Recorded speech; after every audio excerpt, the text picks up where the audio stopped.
For nearly 100 years, American archaeology revolved around a single comforting idea, that the first people entered the Americas late, that they crossed on foot, and that everything began with one distinctive stone spear point.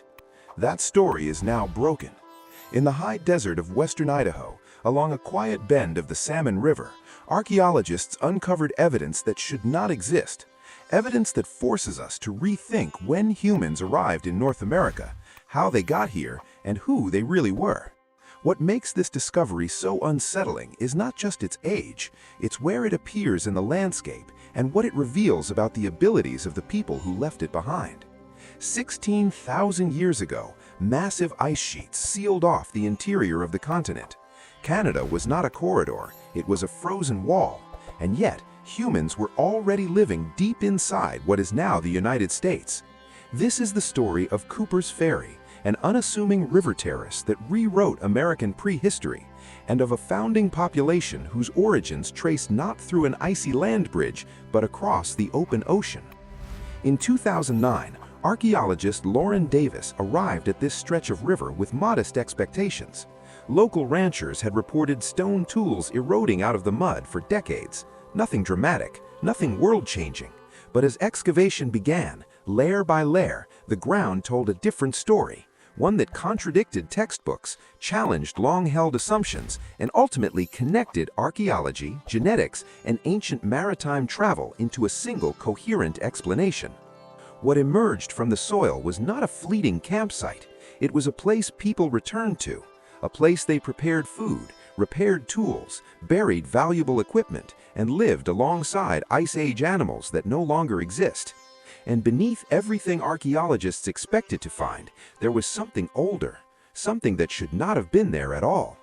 By the time radiocarbon results arrived, the implications were unavoidable. Humans were in Idaho thousands of years earlier than the dominant theory allowed. They did not walk in, they arrived another way, and the tools they left behind still carry the signature of where they came from. The site known today as Kooper's Ferry sits on a series of ancient river terraces carved by the Salmon River over tens of thousands of years. To the untrained eye, it looks ordinary: dry soil, sparse vegetation, and a slow, winding channel cutting through volcanic rock. But to the Nez Perce people, this place has always had a name: Nipehe. In their oral histories, Nipehe was remembered as an old village site tied to ancestral journeys along the river. For generations, such traditions were treated by archaeology as symbolic or mythical, stories preserved for cultural meaning, not literal timelines. Excavation would prove otherwise. Davis and his team began with the uppermost layers, working carefully through sediments deposited long after the last ice age. Here, the finds were familiar: stone projectile points with distinctive fluted bases, the hallmark of the Clovis culture. Radiocarbon dating placed these artifacts at around 13,000 years old, aligning perfectly with the traditional model taught for decades. According to that model, Clovis people represented the first widespread presence in the Americas, moving south through an ice-free corridor as glaciers retreated. At this stage, Kooper's Ferry seemed to confirm the story rather than challenge it. But archaeology is governed by a simple principle: older layers lie beneath younger ones, and when the team continued downward, the evidence began to change. The fluted points disappeared, the soil darkened, sediments became denser, compacted with time. Then, embedded in these deeper layers, the team uncovered something unmistakable: a hearth.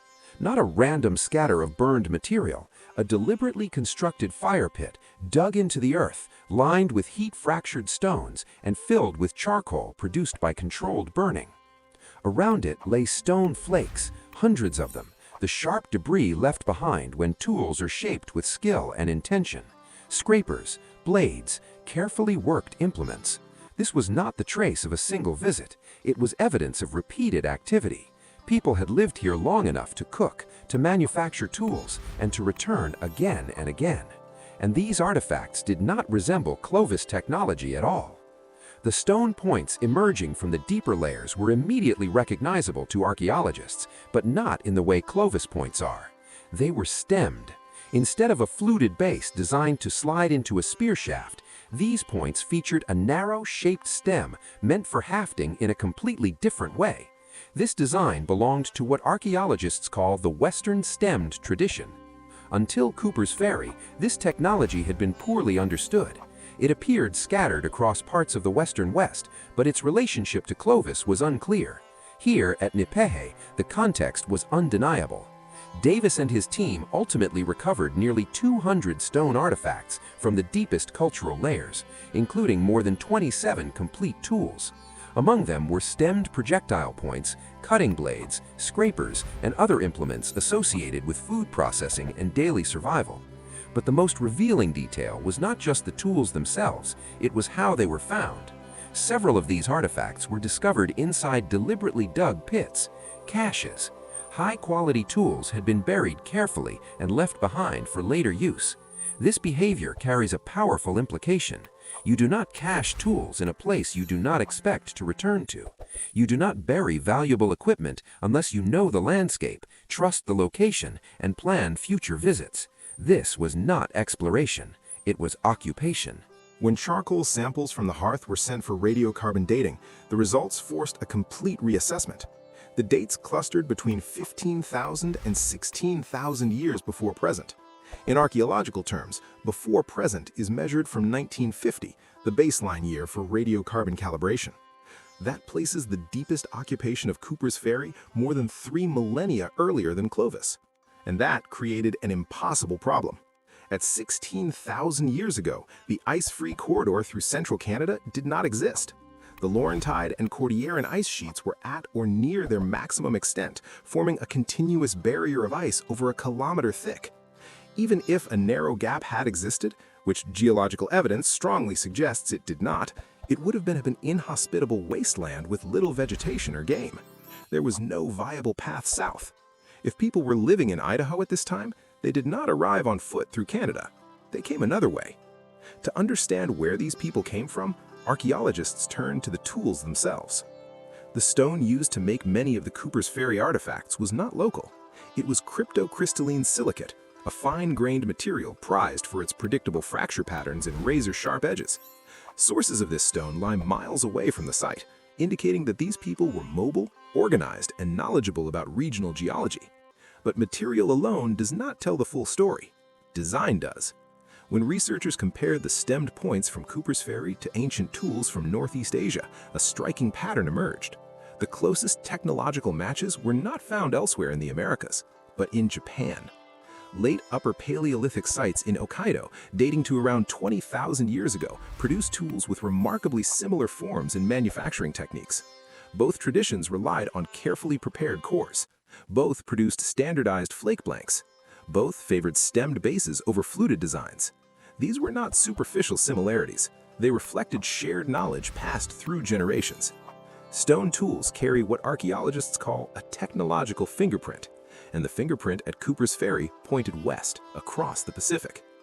This evidence supported a growing model known as the Kelp Highway Hypothesis. During the last glacial maximum, sea levels were lower, exposing coastlines now submerged.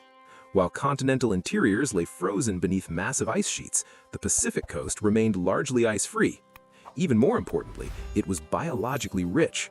Kelp forests stretched for thousands of kilometers, creating dense marine ecosystems filled with fish, shellfish, marine mammals, and seabirds. For maritime peoples, this was not an obstacle. It was a continuous food source, a natural highway. Beginning more than 17,000 years ago, groups adapted to coastal living could have moved southward by boat, following the edge of the continent. From there, major river systems offered access to the interior. The Columbia River Basin provided one such entry point, and from the Columbia, the Salmon River led directly to Nipe. Cooper's Ferry was not only a place of tools and fire, it was a place of hunting. Among the artifacts, archaeologists recovered dozens of bone fragments. Some belonged to animals still familiar today, others did not. Several fragments were identified as belonging to an extinct species of Ice Age horse, it.This. These remains were found directly alongside stone tools and hearths within undisturbed cultural layers. This association